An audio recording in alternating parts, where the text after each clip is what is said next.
اعوذ باللہ من الشیطان الرجیم بسم اللہ الرحمن الرحیم رب اشرح لی صدری ویسر لی امری واحلل عقدۃ من لسانی یفقہوا قولی۔ سورہ دخان جو کہ قرآن کی 44ویں سورہ ہے اور اس میں 59 آیات ہیں۔ اس کا نام دخان جو ہے، اس کا اصل میں مطلب اسموک یا دھواں ہے، اور اس کا ذکر آیت نمبر 10 میں ہے، جو کہ ہے فَارْتَقِبْ یوم تَأْتِی الصُّفَحَاءُ بِدُخَانٍ مُبِینٍ watch for the day when the sky will bring smoke.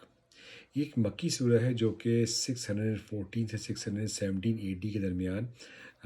نازل ہوئی ہے، اور اس میں اللہ تعالیٰ موسیٰ علیہ السلام، فیرو، بنی اسرائیل، پیپل آف طبا اور زقوم کے درخت کا ذکر ہے۔ اس میں آیت نمبر 3 جو ہے وہ بہت امپورٹنٹ ہے، جو کہ اس طرح ہے کہ اِنَّا أَنزَلْنَاهُ لَيْلَةً مُبَارَكَةً إِنَّا كُنَّا مُنذِرِينَ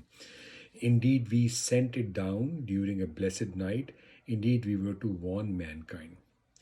یہ وہ سورہ ہے جس میں 3 رکوع ہیں، اور یہ ان 7 سوروں میں سے ہے جو کہ حام میم سے شروع ہوتی ہیں۔ اس سورہ کا اردو میں کچھ مفہوم اس طرح ہے، لیکن اس مفہوم کو سمجھنے سے پہلے ہم کو یہ سمجھنا چاہیے کہ ہمارا دین ہے کیا اور ہم سے کیا چاہتا ہے۔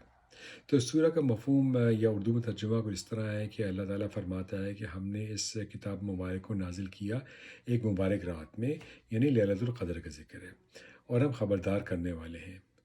لیلۃ القدر وہ رات ہے جس میں تمام فیصلے ہو جاتے ہیں اور یہ تمام احکام طے پا چکے ہیں، اور اللہ تعالیٰ سب کچھ سننے والا اور جاننے والا ہے اگر تم یقین کرو۔ اللہ تعالیٰ کے سوا کوئی معبود نہیں، اور یہ لوگ اگر ابھی بھی شک میں پڑے ہوئے ہیں تو ان کی نافہمی ہے۔ انتظار کرو اس دن کا جب کہ دھواں آ جائے گا۔ یہاں دھوئیں کے 2 مفہوم ہیں، ایک وہ دھواں جو کہ قیامت کے دن ہوگا، اور دوسرا عبداللہ بن مسعود کی انٹرپریٹیشن یہ ہے کہ اس دھوئیں کا مطلب وہ قحط ہے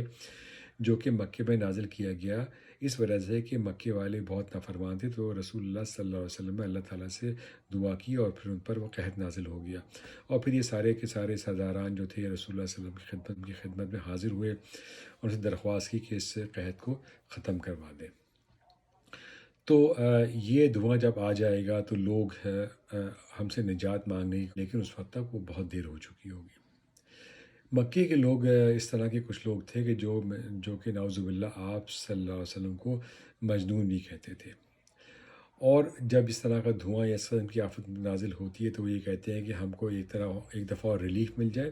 اور اس کے بعد ہم اپنے صحیح اعمال کی طرف راغب ہو جائیں گے، لیکن دراصل ایسا ہوگا نہیں۔ اور یہاں پر اللہ تعالیٰ نے مثال فرعون اور اس کی قوم کو اللہ تعالیٰ نے کتنی دفعہ ریلیف دی، لیکن اس کے باوجود انہوں نے برے کاموں کو نہیں چھوڑا اور بار بار ان پر پلٹ کر آنے لگے۔ تو یہاں پر ایگزامپل دی گئی ہے بنی اسرائیل کی، کہ بنی اسرائیل کو اللہ تعالیٰ کی کہ ان کو اللہ تعالیٰ نے کس طرح اعلیٰ ترین نعمتیں عطا فرمائیں، لیکن اس کے باوجود وہ نافرمان رہے اور بالآخر ان کو سمندر میں غرق کر دیا گیا۔ مکے والے ان تمام باتوں کو سننے کے باوجود اس بات پر یقین نہیں رکھتے تھے کہ اس موت کے بعد کوئی زندگی ہے۔ تو پھر اس آیت میں فرمایا گیا ہے کہ اس دن کا انتظار کرو جب کہ کوئی کسی کا دوست نہیں ہوگا، اور نافرمان لوگوں کو زقوم کے درخت سے کھانا کھلایا جائے گا جو کہ بہت تکلیف دہ امر ہوگا، اور اسی طرح نافرمان لوگوں کے سروں پر کھولتا ہوا پانی ڈالا جائے گا۔ یہاں پر اللہ تعالیٰ فرماتا ہے ان لوگوں کے لیے کہ تم دھوکے میں پڑے ہوئے ہو اور تمہیں ان ساری چیزوں کو برداشت کرنا پڑے گا، لیکن متقی لوگ جنت میں بہت سکون سے ہوں گے، اور ان کی شادیاں حوروں سے کی جائیں گی، اور انہیں اس زندگی کے بعد موت نہیں آئے گی۔ یہ فضل ہوگا اللہ تعالیٰ کی طرف سے۔ یہاں پر اللہ تعالیٰ پھر فرماتا ہے کہ ہم نے قرآن کو آسان کر دیا ہے اس لیے تاکہ تم اسے نصیحت حاصل کر سکو، اور پھر آخر میں یہ فرمایا ہے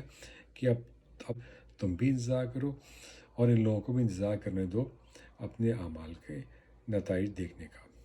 السلام علیکم ورحمۃ اللہ وبرکاتہ۔